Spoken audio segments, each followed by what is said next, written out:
Folks, welcome to the Human Side of Greatness podcast. I'm your host, Andy Tyndall. For today, my question to the audience is, what if there was a way that you can operate at the highest level of leadership? What if you can be a great leader in any environment, whether it's in your work life, your family life at home, or any social organizations that you may participate in? Real special stories is what we want to bring to you. And for today, our stories really revolve around leadership. And our guest coming up is a former Navy SEAL. He is a former assistant platoon commander for SEAL Team 4. He was platoon commander for SEAL Team number 1. And this guest actually had the great honor of serving as an FBI agent and received the second highest honor that you can in that organization, which is the Shield of Bravery. In his current day-to-day life, our guest runs a consulting firm called Leader193 and has just recently written a great book that I've taken some time out to read through called The Process, Art, and Science of Leadership. Folks, let's welcome Errol Doebler to the show. All right, Andy, thanks for having me on. I'm really excited about this. I'm really excited about the topic, the human side of greatness. I mean, we could go in a lot of different places. So let's give your audience a good show. Oh man, I know you well, and we just really appreciate you being on here today. Yep. So I know a lot about your story because of our relationship, man. But I think the audience can really appreciate a lot of the finer details, some of the granular details that I want you to bring to life, and we want you to bring to life today. So to kind of get things rolling, man, as a leader, you got to make a lot of tough choices. When you're eating, what's your favorite food, man? That is a tough choice because I love to eat. And here's the thing, right? I don't pigeonhole myself. Okay. So, but I will say that I am an Italian fiend. Wow. And a steak fiend. Okay. So if I had to just have one final meal, it would probably be a massive bowl of spaghetti, meatballs, and sausage, right? So I can satisfy the meat and I can satisfy the pasta and sauce needs. So that's it for me. Okay. Hey man, that's a great Besides choice. Chips and salsa, which I could eat all day, every day. Hey, I'm fine with either one of those choices. As long as you're happy, that's cool. That's right. So if you had to pick a time of day, man, as a leader, what would your favorite time of day be to select? Morning, noon, night? Yeah, that's an interesting question because the right answer is the morning. Wow. For me. And I get up real early, and not because I'm trying to not because I'm trying to prove my bona fides for discipline, but it's because I have 3 young kids and I have to find time to work. And the only time is, especially now, is before they wake up. So I'm a 4:30 riser. Now, the irony is I hate it. I'm not a morning person. I hate getting up that early. Okay. It really takes me a while to get going. But what I have found is that once I sit down and I start doing work, whatever that work is, I get my best work done in the morning. And there's a lot of reasons behind that. So it's kind of the best part of the day for me because it's where I'm truly most productive. It's the worst part of the day because I'd love to sleep till 9 o'clock every morning if I could, believe me. I wish we all could. Yeah. I mean, and really the next favorite part of the day is right before bed because I really like going to sleep. All right. So in case you hadn't noticed, I like my sleep. I don't get enough of it, but I like it. That's awesome. 2-for-1 special. I love that. The answer to that That's question. Right. So, we have a wide variety of listeners here. Some with military background, some that are not as familiar, but everybody knows the term Navy SEAL. Can you break down for the audience, what does that really mean in terms of your background and the work you did at that time in your life? Yeah, so Navy SEAL stands for Sea, Air, and Land Soldier, and we operate in the highest fashion in all areas of that. So in other words, if there's an operation where you need to jump out of a plane, the SEALs can do it. If there's an operation that's land-based, the SEALs can do it. If there's operation that's sea-based, to include jumping out of an airplane into the water and transitioning to the land, the SEALs do it. And that's really where our specialty is. on the ground, there's not a whole lot of difference between the SEAL teams and Delta and Green Berets and, all the tier 1, as they're called, units. But in the water, we are the best. And, I'll say that to anybody. And they would generally, they might go, well, maybe sometimes, but they would generally agree. Yeah. If you're going to do an operation at sea, if you're going to board a ship, if you're going to do a combat dive, the SEALs are the best. I was a SEAL as a young man. And it was once I got to school, I went to the Naval Academy. It truly became an obsession for me to get there. And I had to take kind of a circuitous route. I had to go on a ship after graduation, which I didn't want to do. And so now the route to get to the SEAL teams was even harder. I got there. It was everything I had hoped it would be. Look, this was the 90s. There was no war going on. Okay. It's not like it is today where these guys, or at least some of the teams, are getting too much work. So, we didn't get a whole lot of work, but we trained just like we were supposed to. We deployed just like we were supposed to. And I was going to spend my entire life in the SEAL teams until I couldn't, right? Until I got injured on deployment. Ironically, in rehearsal for one of the few real operations that was handed down, we were going to do a shipboarding from a cargo ship. Got injured, got medically discharged, and had to reset, which is a story in and of itself. But that's kind of my history inside the SEAL teams. All right. I loved it. So you said this big word, you got obsessed with it. Was that something that you picked up as a kid or a teenager or a full-grown man? It's not. I don't come from a military family per se, right? There's not a lineage of my father, my grandfather, so on and so forth. There's a couple of people in my family who served in the military. It was never a topic of conversation really anywhere. So that wasn't it. I got exposed at a very young age to a little paragraph on these things called the Navy SEALs, because, that look back in the early 80s, maybe even the 70s, for God's sakes. And so, you just couldn't find anything about them. And I remember that stuck out to me. And I remember thinking, well, who are these guys that are being so coy with what they do? Yeah. And that interested me. And then by the time I got to the Naval Academy, I didn't really have that obsession growing up. I loved the water. I guess I was technically obsessed with the water because I grew up, on the water, and it's just what I did. But by the time I got to the Naval Academy, I remembered that whole thing. And then the obsession began from there. So I, pretty early on, my freshman year, actually, I went to the prep school at the Naval Academy prep school first. And the obsession kicked in about there. Wow. Okay. That's pretty deep. So not even coming from a military background, so to speak, where it's deeply entrenched in it, you just saw something and it just kind of sat in the back of my mind. And then when I was in that military environment, it just came to the surface, and that was it. It's like, all right, I'm in a position to learn more about these guys and what they do. And then the more I learned, the more I said, okay, this is the group I need to be a part of. So way back then, when you decided you need to be a part of that group, did you know that you'd write a book someday? No, absolutely no. Because, I was talking to somebody the other day. It's so funny. And they made a joke. They said, look, if you want to become a good writer, go to Navy SEAL training. Because all right. There's a lot of books out there by SEALs now. And that's cool. I'm glad I'm glad, we're sharing our stories to try to help people get better in what they're doing. But no, I had no illusions that I would write a book. That wasn't until I started my company. Okay. And as a leadership consultant, you kind of have to have a book out there, right? It's kind of a calling card. So that was really the first time that I ever considered writing the book. And I'm actually starting, I've started the outline for my next one now. So I'm really enjoying the writing process. So now you're getting obsessed with that. You're getting into it. Because it's important, right? It's important for a lot of reasons. And I just didn't think it would be, as far as, as much as you hate to admit it, look, name recognition is important in this business. Yeah. You have to be out there. People have to hear you. They have to understand what you're saying. It needs to be consistent, and they need to be able to find it easily, and they need to be compelled. And the only way you can do that is to write and have them read.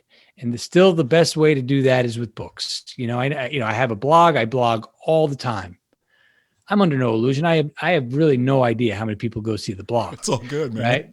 Yeah. I mean, so from that standpoint, but I know how many people are buying the book, and I know how much exposure that is getting. And now I know, based on that, how we have to, maneuver our marketing efforts. And then the feedback from the book has been good. It's been what I hoped, right? I didn't anticipate a blockbuster, because what I anticipated was a very methodical and technical book with some stories thrown in to back up my process, right? So it wasn't meant to be super dynamic. Yeah. I am surprised at the reaction I've gotten to some of the stories I've told in the book, in a good way. Dude, the stories are awesome. Stories are awesome. In my mind, they're pretty benign. They're not even really fully developed. So I was like, okay, the next book is going to be the stories behind the process, art, and science of leadership. And I'm going to let it rip, and hopefully it'll be good. So anyway, I'm becoming obsessed with it for a lot of different reasons, but also because I enjoy it and it's a real challenge. That's another challenge for you. So let's pause real quick. Where can the folks that are listening in today get the book? Where can they pick up the book? I like this, Andy, right in front, not at the end when they're not listening anymore. Okay. Right in front. Leader193.com is my website, right? So as we go through this, that's first of all where you can get the book, there, and Amazon. And as we go through this, we'll talk probably about a lot of good different things. Everything I do is on the website. All my leadership offerings, all my writings, all my retreats and things like that. Everything's up, leader193.com. And then, at Instagram and Facebook are my two primary social media ones. And those are, at Leader193. So appreciate it. It's getting out there right now. So all your listeners, just go ahead and, buy the book while we're listening. Absolutely. Absolutely, man. So let's talk about your career in the SEALs and how that went for you. Let's talk about how you got started. You kind of gave us a little taste, a little teaser of that, but as you got started, how was it going? Was it lots of success, moderate success, or complete failure? Well, it wasn't complete failure, but there were failures, and it wasn't complete success, but there was a lot of successes. And that's one of the things that I really, when I talk about my background, I talk about both those things, because it's what's really defined me as a human being. It's the place I needed to go for reflection when I said, okay, something needs to change in my personal life, the way things are happening. And it's truly the basis of now how I try to help other people, just get better. And so, and that's it. The successes were what you would predict. I am and was, I feel like I was just an excellent fit for the SEAL teams, right? I have an aggressive mindset. Okay. I am really not afraid of failure. So that's a good quality to have, to not be afraid to fail, to not be afraid to try things. I truly did get everybody's input on what they thought should happen, and then was always comfortable making a final decision. So from that standpoint, those are the things that really good leaders do. And I felt I did those things, and that was good. And and people would compliment me on those things, because not everybody does them. So in my mind, those are massive successes, because it's what people envision in a great leader. However, at the same time, I would just then begin to make poor decisions. Tell me about and they were generally in my personal life. But look, you can't make bad personal decisions and not have it affect other parts of your life. Yeah. And so what was that? Well, you name it, right? I mean, a young Navy SEAL full of testosterone, drinking, fighting, carousing were on the list of things to do. You? I know. Okay. And that's all good and well. And look, the fighting part, you got to be careful with, but you get what I'm saying. Yeah. It's okay to go out and have some fun, but I made poor decisions inside of that stuff, and I would find myself getting in trouble, and then I would have to explain myself. And now the good things you do as a leader become tarnished a little bit. So now any mistake you make, true, innocent mistake, gets magnified. Wow. Rightfully so. You earn that. And then I had a tendency to, and this is hard to say, to rest on my laurels sometimes. So what does that mean? That means we would be doing training, our workups for, with our platoon, and I would bring the platoon through series of workups, right? You have to become proficient as a unit in all the areas that you need to become proficient in: diving, shooting, land warfare, jumping, all that stuff. So you go through extensive blocks in each one of them for your pre-deployment workup, right? So could it be said that you're getting these guys ready to be great? Huh? Could it be said that you're getting these guys ready to be great? Yeah, that's it, right? And as a unit, right, and at the end of that workup, you get tested and they say you are fit for deployment, So now you go deploy and then you wait to get the call. Awesome. So I would bring my platoon, my squad, whatever, through 3 elements of workup. And I would get compliments like, best I've ever seen, best I've ever seen. It happened all the time. And then on another workup, somebody called me inside and say, what are you doing? This is the most disorganized and disarrayed group I've ever seen. How do you explain that, right? So those are the failures. Now, I would always be able to turn it around, but should I have needed that slap in the face all the time? Why couldn't I have just acted consistently great like I shown I could do? Why did I need to then screw something up? So that was a pattern for me in the SEAL teams. And it bothered me. But at the time, I didn't have the emotional awareness. I didn't have the emotional maturity to fix it. What age were you right around this time? What age? I was in my, so when I entered the SEAL teams, I was 23, 24. Super young. Yeah, young, super young. And then I got out when I was 30. Wow. Right. I got injured. And so completely young man, and that's all fair, except not everybody went through those ups and downs, right? Those were mine very uniquely. And they stood out because they were so dramatic. Again, when you have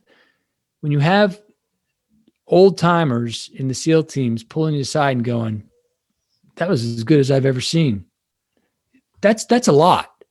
But then at the same time, like, why does it have to be such a drastic, sine curve?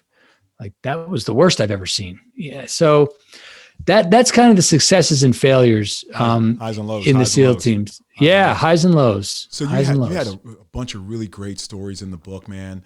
I remember one where you were jumping out of a plane that was just like you got a second chance or your third chance or fourth chance. One where you were actually you were in charge of the entire group and you had failed in terms of the comms. Can you talk about either one of those stories, whichever you feel comfortable sharing? Yeah, look, I feel comfortable talking about it all. So the jumping out of the airplane story, I use that as a story to identify the need for acknowledging emotions. Okay.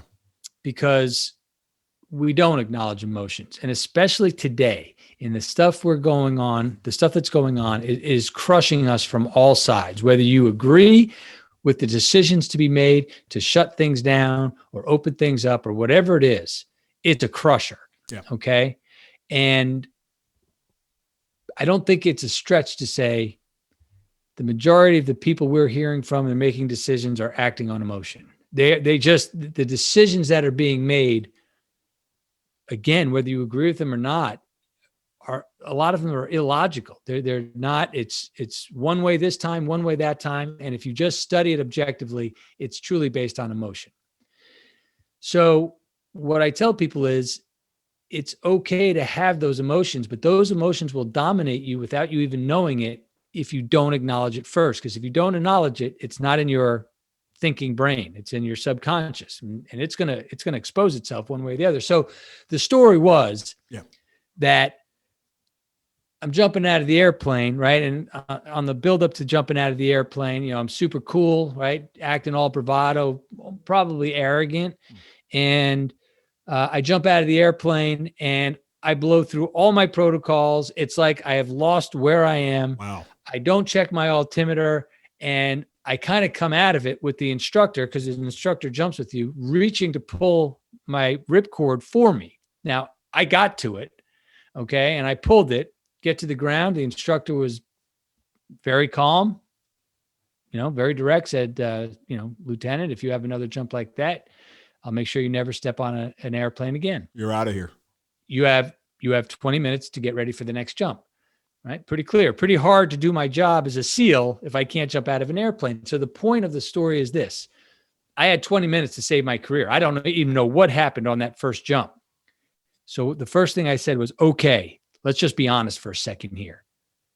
I am not confident and I'm not arrogant about this. I'm scared of jumping out of an airplane. Wow. Okay. Then I got to make decisions. Now I'm thinking about it. Okay, I'm afraid, but that's not going to prevent me from doing the things that I've been taught.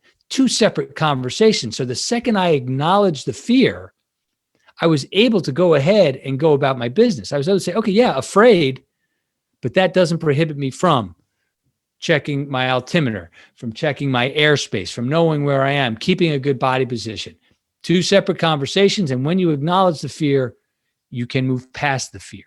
And that's kind of the basis of that story. And that's, yeah. Would it be safe to say you put a process in place to eliminate the fear and that sort of thing to kind of get back on track?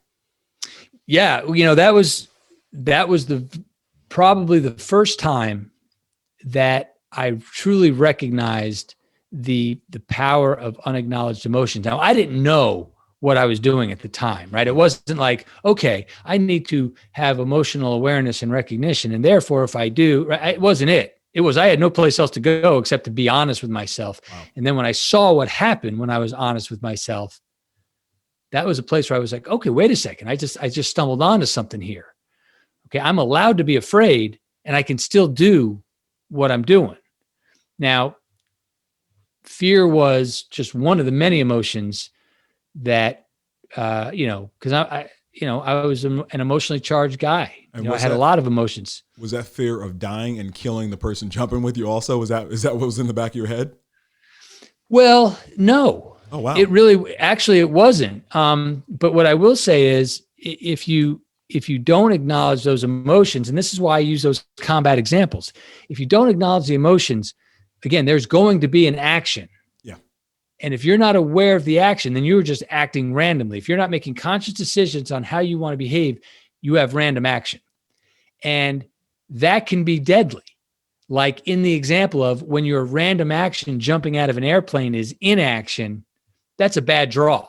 Okay. Bad draw. That's a bad draw for inaction. So, in the hindsight, it's right. That was dangerous. I put other people at risk, but in the moment, all I really had, I wasn't leading anybody. I was learning how to jump out of an airplane.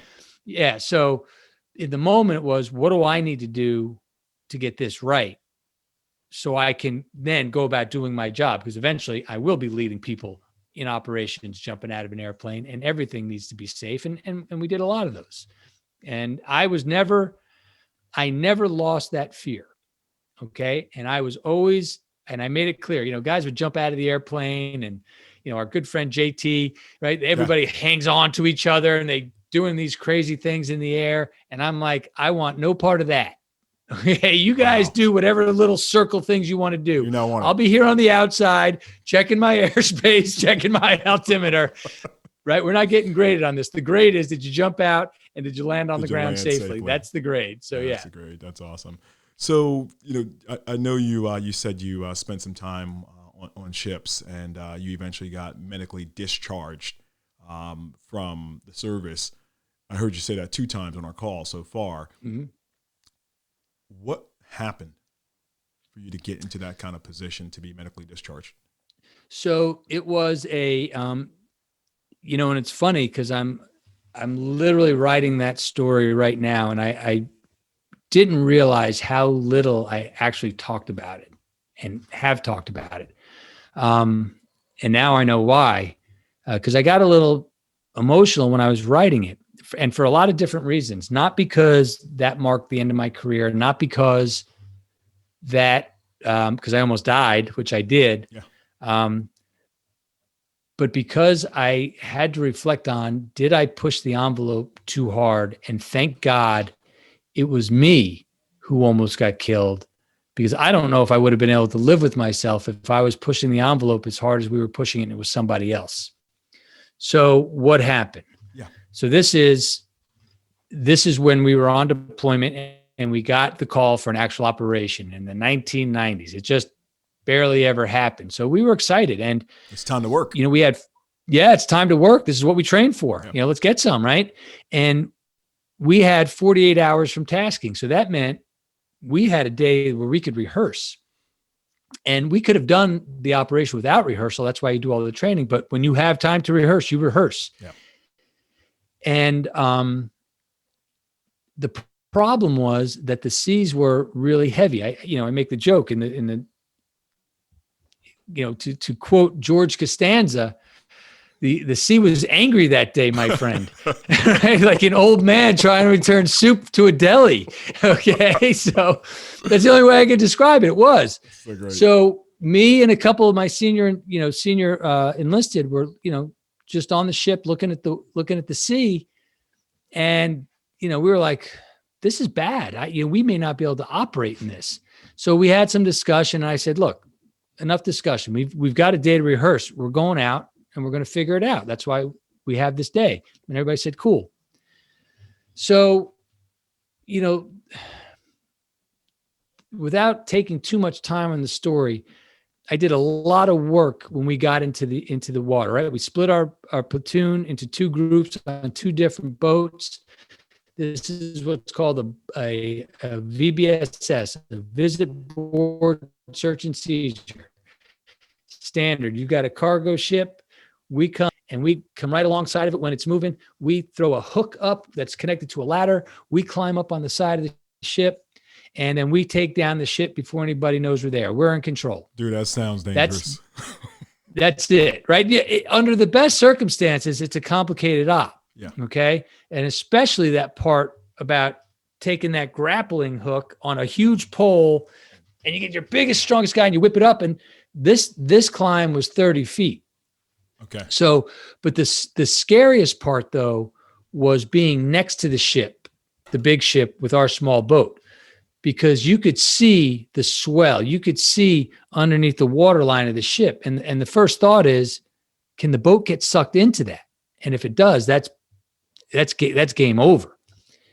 So, I had the coxswains do some maneuvers to see how comfortable they were. I was looking at them. I wasn't even looking at the efficiency of their maneuvers. Are they freaked out? Because if they are, we're not going next to that ship. They got to be comfortable. They look good. Okay. They look comfortable. As we pull up closer to the ship, I see what it is. I'm like, whoa, this is bad. Okay. And I'm thinking to myself, all right, how far do I take this? I walked up to the coxswain, who's a young kid. He couldn't have been more than 20 years old. And I said, look, man, this isn't on you. Okay. This is not for you to be a hero. This is for you to determine how close you can safely get to this thing and feel comfortable. That's it. Okay. Take your ego out of this, because if we can't do it, we can't do it. It's not your fault. Right. So my point to him was, you're not here to impress anybody.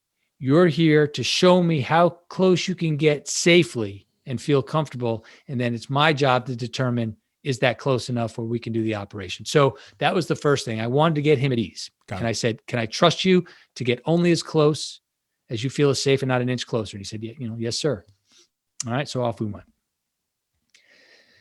And, I had to maintain that position for a few minutes, which is much longer than you need, but I had to watch him. Then we rotated out boats. I had the other boat do it. And, I said, okay. And there's kind of a rule of thumb, at least in our platoon. By the time something major goes wrong, the third time something major goes wrong, that third thing is somebody's getting killed. That's not SEAL wide, right? That was just kind of something that we developed, right? If major things start going wrong, you've got to look at where you are, okay, in this operation. So the first thing I did was I switched order. I would usually be the second or third one up the ladder, right? Because I'm the leader. I go up there first. And I said, okay, what's the last place I want to be? The last place I really want to be is last, because you're in the boat, you're next to the big boat, the anticipations, so I switched order. I said, I'm going last. Everybody wants to get off these boats and up the ladder. So let's switch it up. Okay. That was the first thing I did. So by the time it's my turn to get up, there's just one guy holding the ladder and, somebody driving the boat, and I'm climbing up, and I'm about 30 feet in the air. I'm looking for the thing I'm about to grab to pull myself over. And what I know happens is the kid who was holding the ladder, he just got thrown from one of the waves. Wow. He dropped the ladder, which in and of itself is not a big deal, at least where I was. But what happened was the boat that he was on was at the crest of a wave, and the caving ladder hooked on to a cleat on the boat. Okay, gotcha. And then, so when it went down into the swell, the caving ladder just disintegrated, just exploded. I heard it, and I knew what happened intuitively. I'm like, oh no. And I grabbed, and I just couldn't get there in time, and down I go. So you're heading straight to the water. You're heading straight down into the water.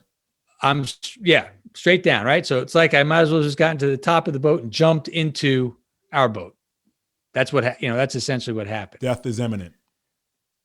Well, yeah. And so it's funny, you things go through your head truly when you think you're going to die, at least when you have that much time. Now, what is it? A couple seconds I had, but the brain works fast. And a couple things went through my head that were interesting. First thing was good life.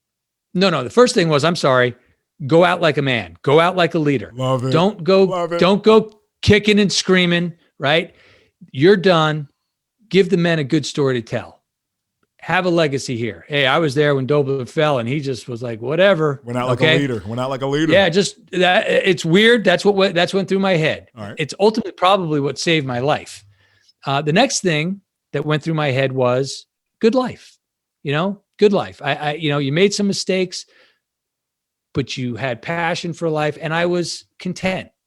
I was content. I was like, this sucks, but I'm pretty happy with the way the life went. And the third thing that went through my head was, thank God this is me and not somebody else.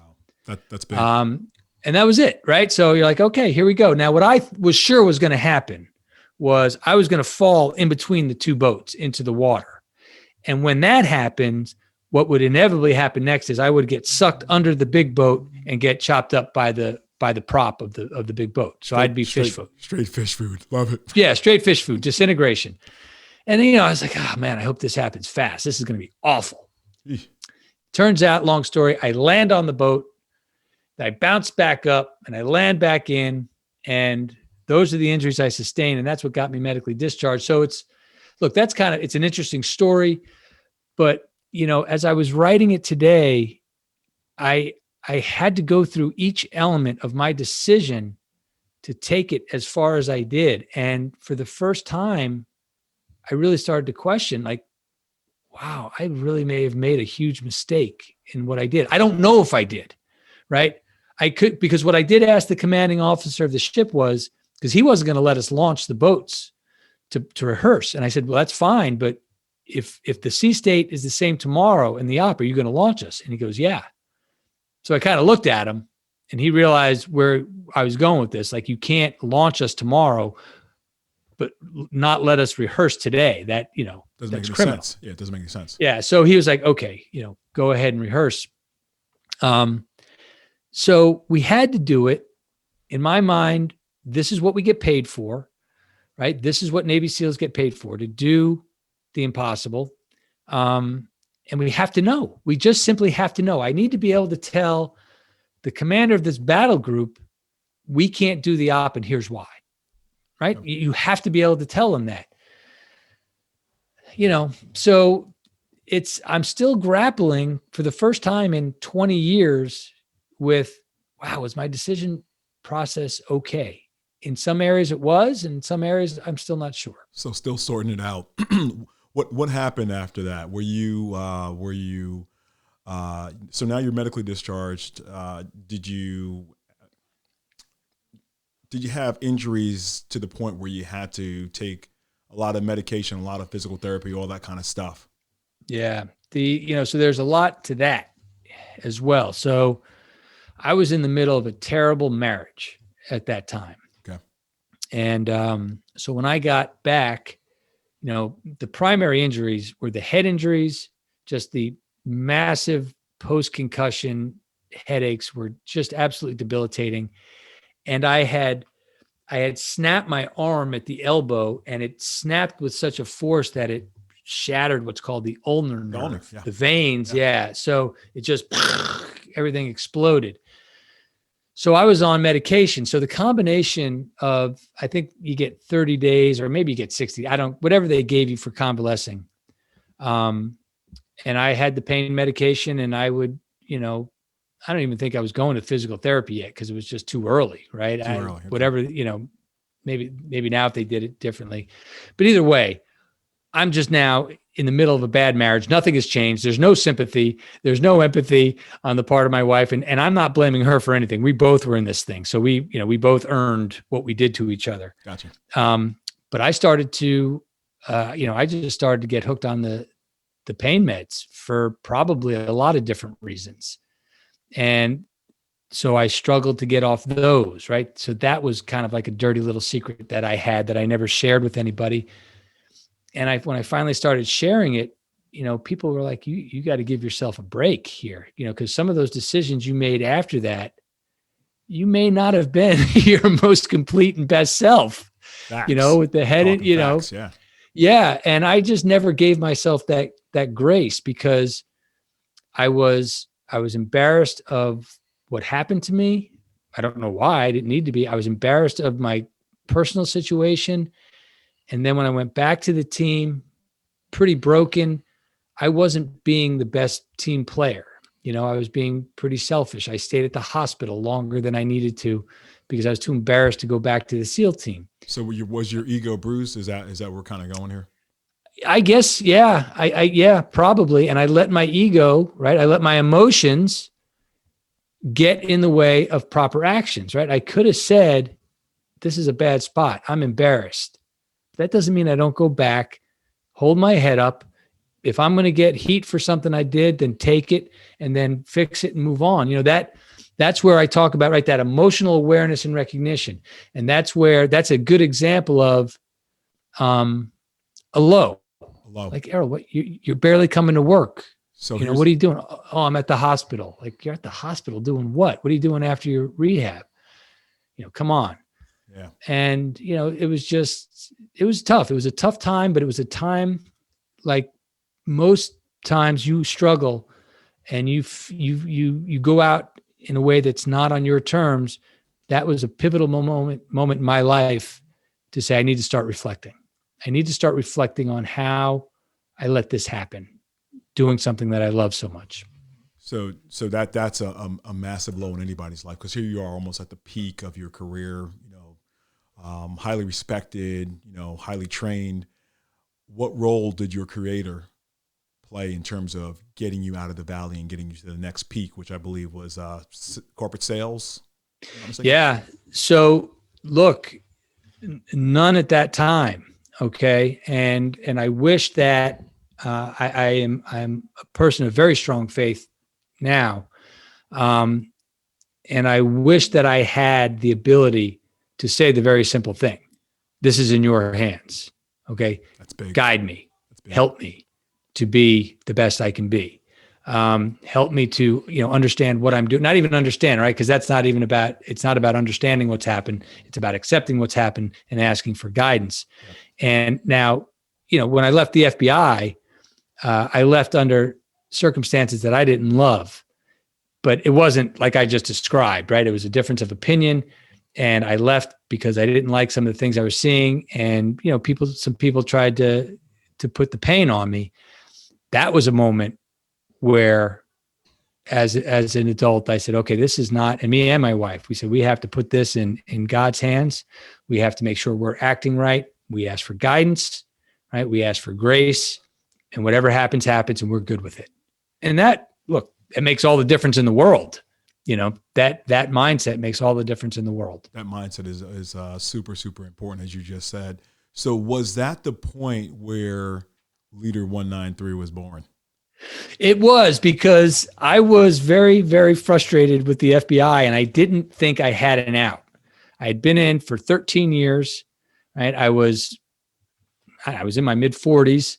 Okay. And I wasn't going to go back to sales, beating the street. I just wasn't going to do it. I just like, well, I don't even know what I would do if I got out. I'm useless. Thank God, literally, that I was venting on Mother's Day and we had family over. Yeah. And my brother-in-law owns a mid-sized company, super successful for 20 years. And he's looking at me as I'm venting about this. And he's got this look on his face. And I go, what? He goes, Errol, I pay a guy with half your credentials way too much money just to chew on his ear a couple of times a month about leadership. And I literally said, that's a thing? Like, that's, people earn a living that way? And, he just did one of these, like, yes, Errol, people earn a living that way. So yes, that was the day Leader193 was established. I said, I think I can do that. I said, I think I can do that. I think I know what makes good leadership. I think I can describe it, and I think I can make people better. And that was the day, then you start putting it together. What are you going to do?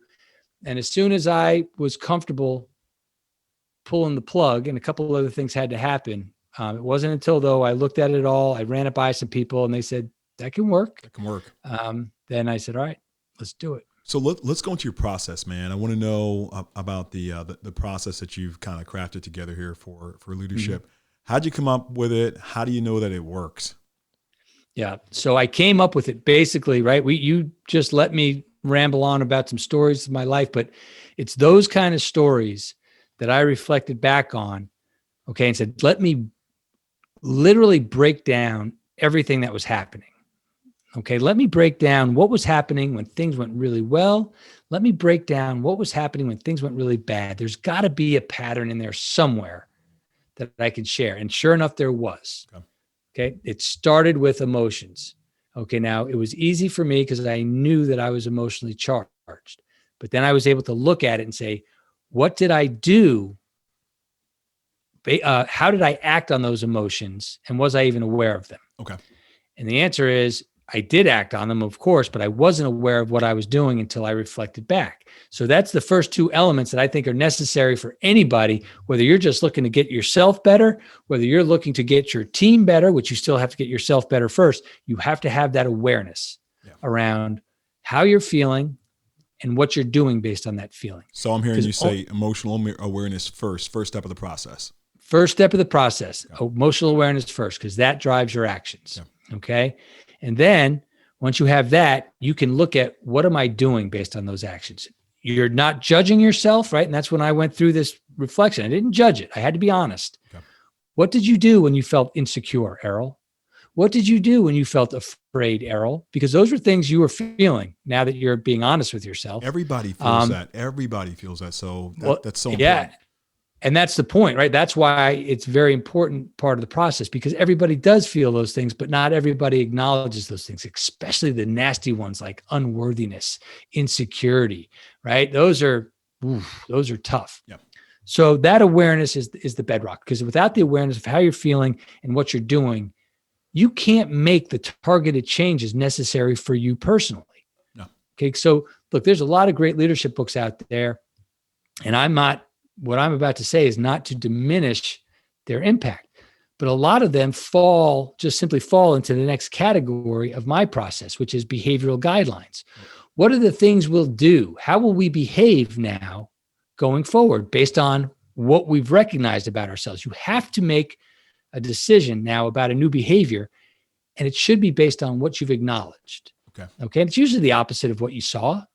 So if I were to just tell you that, Andy, all good leaders act aggressively, all good leaders plan, and all good leaders delegate, right? The answer is, yeah, of course. Yes, those are things that all good leaders do. But your response might be, yeah, but those aren't my issues. I delegate just fine, right? I do these other things just fine. I'm super aggressive. Here are my issues. Right. So me just saying standard behaviors for leaders, just follow those. No good in my opinion, because if they're not applicable to you, what are we talking about? What are we doing? Tear up that blueprint. That's not going to work for me. Yeah, it's moot point. Right? What are you talking about? I already do that. Okay, I already know that. I already do that. So you're going to know when you realize when you watch your culture, your personal culture, you're going to say, I do this thing. I talk over people. I wait for my turn to talk. I am not empathetic. Whatever it is you notice about yourself, the behavior you choose to get better will probably just be the opposite. That's fine. Okay. That's a process. Right? It's a step of the process. That's all well and good, right? We're going to behave. If we behave in these ways, right? If I was more empathetic in my life, would I be a better father? Would I be a better business person? Would I be a better citizen to my community? Well, the answer is yes. That means it's a good behavior. It's a behavior that makes you better everywhere because your leadership is consistent everywhere. I promise you that. Yeah. The next part of the process is we've got all this personal stuff down. We've tortured ourselves with emotions and what are we doing and how are we acting? And now we've decided to make a change and we're going to do it. But in the end, leaders get results. And the only way to get results is to make a plan. And all I did was bring over the planning process from the SEAL teams, water it down and modify it a little bit and say, you follow the elements of this plan for everything you do. You will either A, have success, or B, because we plan before we act. Absolutely. The plan will tell you that you can't do it and why you can't do it. So now you're not going to go spinning your wheels. It is foolproof. It's like the concept is simple behind the planning process, but it's messy, right? Because why do you say it's messy? Well, because so the first thing we've got to do, right, is the acronym is SMAC. Situation, mission, actions, command, contingencies, communication. First of all, the first thing you have to do is figure out whether you're supposed to be doing something or not. Situation, set of circumstances dictating a need for action. That's it. It could be an opportunity. It could be a problem. But somebody says to you, hey, Andy, this thing is happening. And if your response is, well, what are we going to do about that? You've got a situation. Okay? There we go. Believe me when I tell you, that is the step that's skipped almost all the time, right? Imagine if people had taken the time to debate the situation and whether they need to act, how many initiatives wouldn't have been started that would have wasted money and time? Money and time not wasted. Right? Yeah. Yeah, right. So if somebody says, well, look, here's what's happening. And the person who would ultimately make the decision or whoever, somebody goes, so what? What do we care that that's happening? So you could dismiss it. Because you could just dismiss it. It's not a situation. If the answer is who cares? That has nothing to do with us. It won't impact us at all. And so what? Yeah, so what? Yeah. That's off the table, right? We didn't just start doing stuff. So situation. So if you have a situation, then you need a mission. Okay. If you determine you need to act, you need to very specifically identify what you're going to be acting on. What are you trying to achieve? You can have one thing or three things, right? It can vary. It doesn't matter. But what you can't have is one big run-on compound sentence. If you've got four things in your sentence, you have to break those four missions out because there will be separate actions needed to accomplish each one of those. Okay, and that's next, right? If you have a mission, you have to identify the actions. And here's where it starts to get messy. Okay. All right. Because bring it in. Yeah. This is where now it starts to take work. People are generally pretty good about mission. Okay. And then they say, okay, let's go do it. And then that's it. When you start identifying actions, okay, it gets hard. Well, I don't know. Let's just see what happens. We got to flow, right? All these excuses to not put a plan in place because it's hard to say, okay, these are the 10 things that we have to do. You'd be surprised. People really struggle. If you want to accomplish this mission, what are the 10 things you have to do to accomplish it? Just to put a plan in place? Just to put a plan in place, right? Just to identify it, right? It takes work is my point. Yeah. It might take you a couple of days. And now people don't have that patience. And now they just start kind of doing stuff. So let's just say you get through that, the actions. What's next? Command. If you have something that needs to be done, you need to have a name next to it. You need to identify who's going to be doing that thing. Who's the leader? Who's the leader of the overall mission? And you can only have one. That's where a lot of places go wrong. Well, we've got Errol and Andy are in charge of this. And my response is simply, what if Errol and Andy disagree on something? Who makes the decision? Well, they just need to work that out. And I say, well, no, they don't, because they won't. They disagree. So what are they going to do now? Bring that to the boss, and the big boss has to now solve a silly quarrel when he or she's going to be like, I thought I hired you. You all figure this out. Well, you know how you, right? Because you know how you avoid that. You designate somebody to be overall in charge. When there is that decision that needs to be made, this is the person who makes it. So command. Okay. Command. Okay. Now, people have a hard time with command. Really hard time with command. First of all, in that example I just gave you, overall mission. Yeah. Well, me and Errol and Andy, they've been kind of working together on this thing. They should both be in charge. So everybody wants to be nice. It's born out of good things, right? It's born from a positive place of not wanting to hurt people's feelings. That's fine. But I hate to break it to you, that's not leadership. Mm-hmm. Leadership has a price. Yeah. Okay. And a lot of times the price is hurt feelings. And that's just the way it is. Sounds like you're talking about collaboration as opposed to command. Well, probably. But even more so when we get down to the actions and we identify these 10 things and we say, okay, who's in charge of these? People have a hard time assigning command because they feel like they're being dictatorial. Okay. And my response to them is simple. So you're just hoping that people pick up these actions and do it, right? Well, yeah, but they should know. Oh, so you're making the assumption that they should know who should do what. Well, yeah. Okay, so let me get this straight. Your real strategy is hope and assumption. Oh, well, don't put it like that, Errol. Well, I'm not putting it like anything. You said it, not me. It's not going to work. It's not going to work. It's not going to work because you're hoping that it works out. You're hoping people will jump on the right things. So you need command. You need command. You have to have it, right? When we talk about accountability, right? Errol, how do I hold people accountable? Well, that's where you start. You let them know specifically what they're to be held accountable to. You are accountable to this action. You tell me how you're going to do it. Yeah.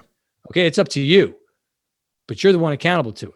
You've just held, that's it. You've just done that. Contingencies. Gotcha. If you're going to do things, you have to expect that some things will go wrong. Okay. You plan for perfection. Okay. You say, if we do these things, right, this will work.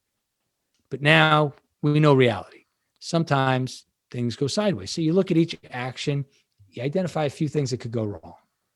And then you look at it and say, okay, if a couple of these things happen on this action, right, goes wrong, can we make it a positive adjustment and move forward, right? Or can we live with the consequences of that thing going wrong? This is where the plan will tell you everything you need to know. Because the answer might be no. If this particular thing happens, we're in big trouble. We go bankrupt. We go to jail. Whatever it is. We can't do it. This is a bad move. We can't do it. That we cannot take that risk. Okay, we just can't do it. So we've now, but good. Now you've found some other areas that you probably need to work on. Okay. So one quick question here. Is it fair to say that this sounds like that old saying, expect the best, prepare for the worst? As it relates to is, right? It is. It absolutely is, because it's the reality. Now, here's the other caveat. We all know that person who starts poo-pooing a plan before we even make it, right? Somebody's got the idea. Say, hey, let's try this. What does this look like? Right? That's good stuff. Out of the box thinking. Hey, what do you think? How about this crazy idea? And then that person goes, well, that will never work because that won't work because that won't work because I don't know. They may or may not be right. But my point to the people that I work with is say, put the things in place first, that if you did, would it work? And now bring the jerk in and try to poke holes in it. Because he's got a place. He or she has a place. Yeah. It's just not in the very beginning. It's towards the end. Okay. So yeah.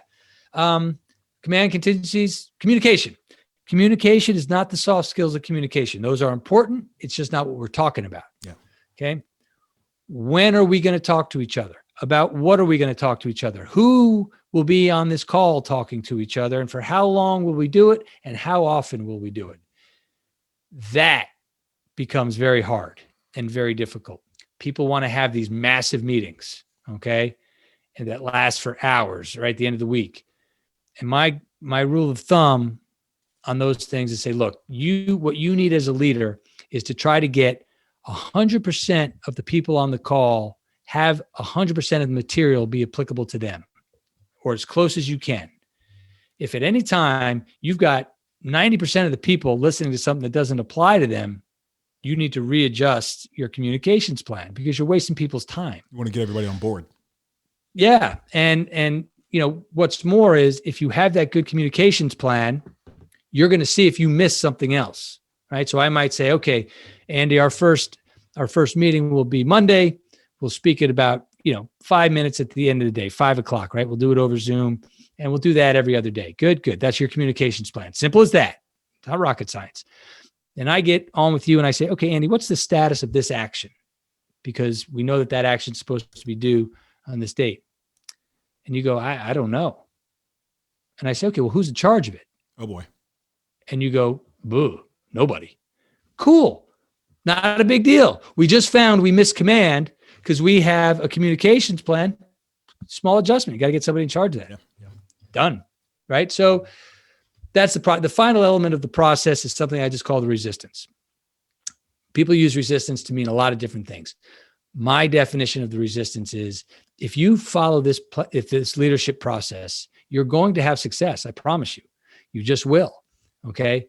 And if you do it to your team, you'll have success. The question is, why will you fight it? Why will you not do the thing you know you need to do to get better? And the answer comes with the science portion of my book, because we become neurochemically addicted to emotions and then the subsequent behaviors they drive. That is the science behind it. Dude, I won't bore you. What was that big word you just used again? I loved it. Say it again. Because I'm a nerd burger with cheese, right? Neurochemically addicted to the emotions and the actions they drive. That we do. Okay.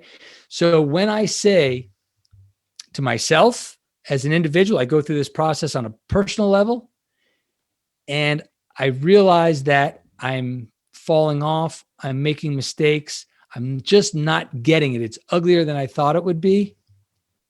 I can say to myself, the science of what I'm doing tells me that I'm literally rewiring my brain. I'm becoming a different person and it's hard. Okay.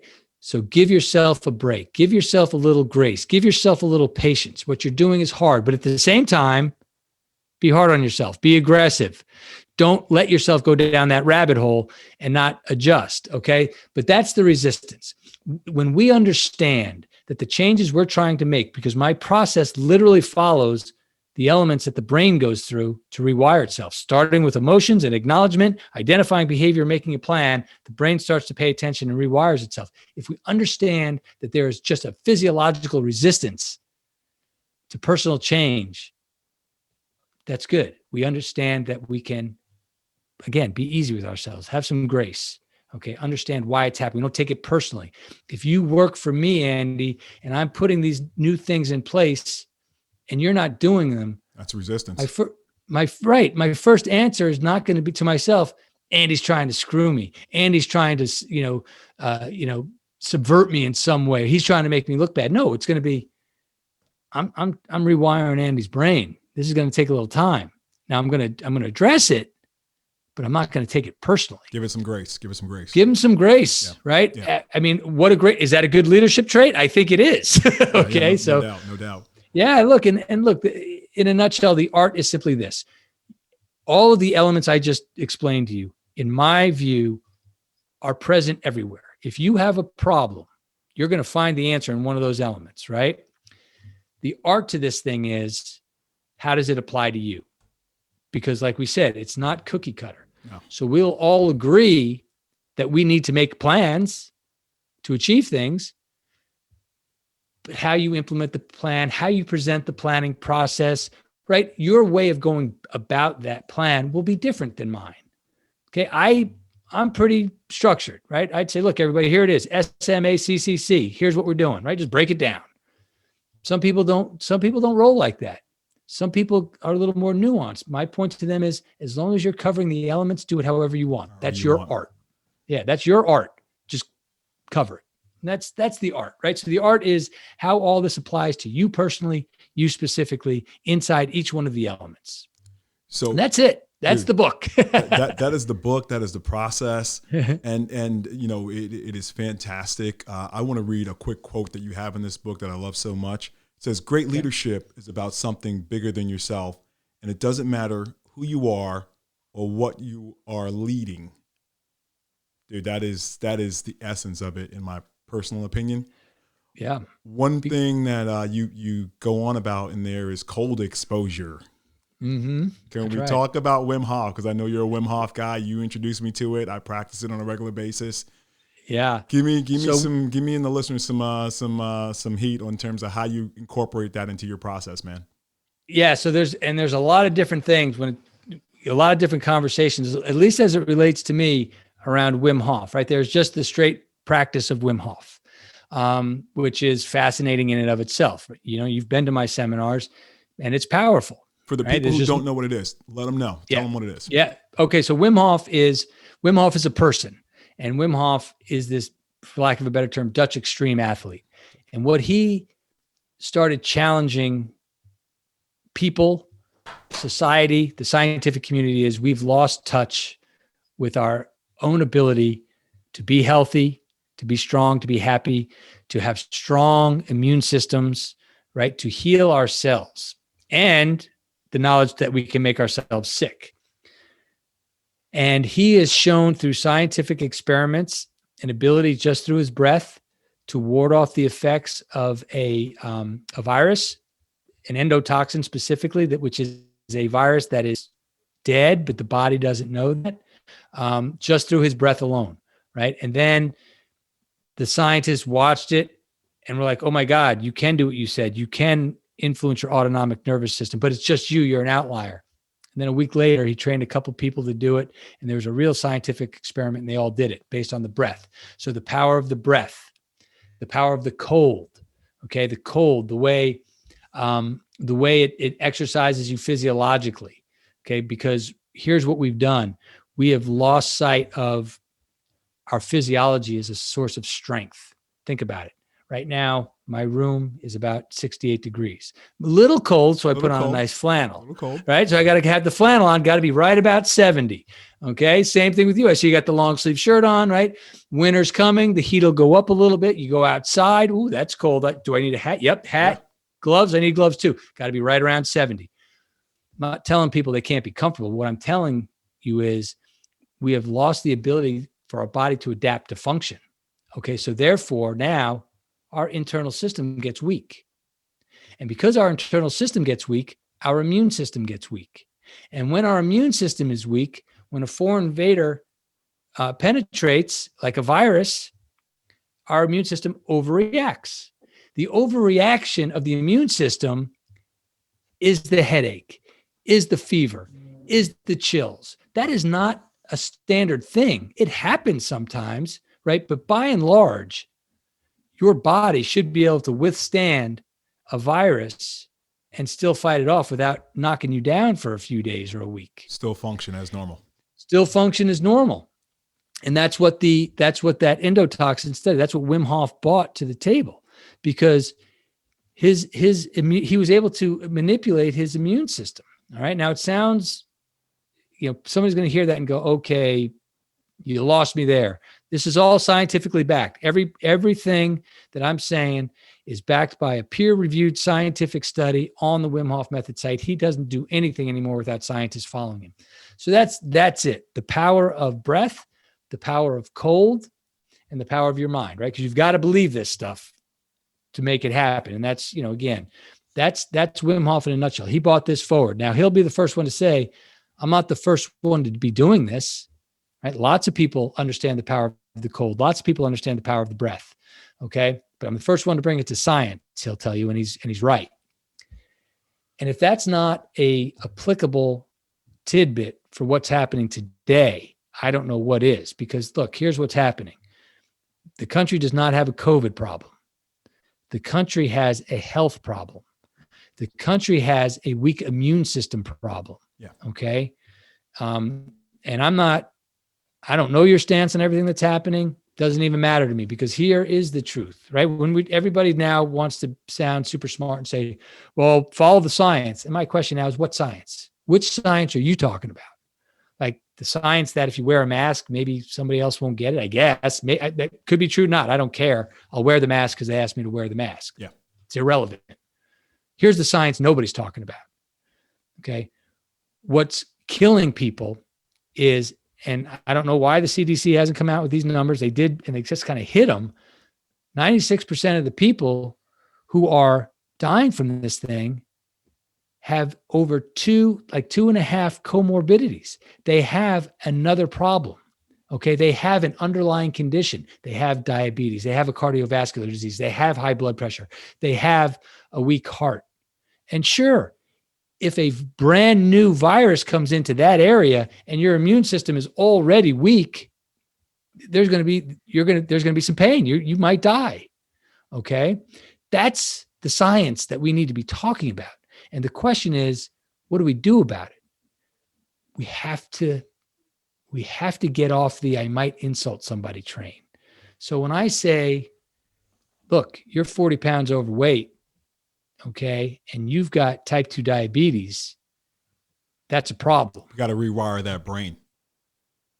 What we're doing to each other now is, I'm fat shaming now. Right? No, big is beautiful. Maybe I don't know. Cool. If you like big, that's cool. Whatever. That's not even right. That's not even the discussion, right? Fat shaming. I'm not fat shaming you. I'm letting you know, because you're 40 pounds overweight, you have a weak immune system, and if you get hit with this COVID thing, you're going to be in big trouble. That's it right there. That's the discussion, right? That we're not having. So that ice bath, the cold exposure. Are you saying that could actually reduce some of these abnormalities in terms of infirmities that are already plaguing some people currently? Yes. Okay. Yes, it can for a lot of different reasons, but ultimately what it's doing is it's forcing your physiology, your internals, to adapt to function. They're getting strong. When you step into an ice bath or even a cold shower, the numbers are not strong about how you can affect yourself positively. I think they're saying, if you took a shower that was 60 degrees, even, like, that's where it starts. That's where the health benefits start. Right? That's not that cold. No. Okay. That's going to start helping you. I did that this morning. There you go. Right. So right, you're good. So the point is, yes, when you get cold, your body has to adapt. Okay. If you're going to try to stay in there and relax, there's a lot of things that need to happen internally. And now your body is adapting to that function, and it is increasing the strength of your physiology, which will affect the strength of your immune system. When we talk about now, the other big thing that we're not talking about is stress. Okay. Everybody's feeling it right now. Well, and here's the very sad irony of what's happening. So stress is something that builds inflammation in the body, just like a bad diet does, right? It's inflammation. Inflammation is what happens when you go into that fight or flight response, right? That sympathetic nervous system. Inflammation is not always bad. It protects you to some way, but when it's chronic and it just stays there, now we got a problem. Now you've got a problem. And that has been shown to be the cause of all of these comorbidities that we're talking about, right? Inflammation, the root cause of depression, autoimmune diseases, Alzheimer's, cancer, Parkinson's, type 2 diabetes, cardiovascular diseases. Now, you hear people who run and exercise and eat right, and then they die of a heart attack or they get some awful disease. And you say, okay, well, what's the story behind that? Here's my speculation. I'm super stressed out. I'm going to go for a run, right? Relieve that stress. So I go for a run, I leave the stress. And the whole time I'm thinking, God, that person, God, I hate him, right? And then you get done, you feel a little better, but you're still thinking about that stress. In the mind. It's in the mind. That's right. In your mind. Your body doesn't know the difference between a thought and an actual event when it comes to something like that. You just keep filling your body full of stress, and the inflammation keeps coming. And then it grows. There it is. When you do the Wim Hof method, when you do the breathing, when you do the cold exposure, okay, as it's prescribed, science is showing, right? We want to talk about science. I'll show you the peer-reviewed scientific paper that it clears your system of inflammation.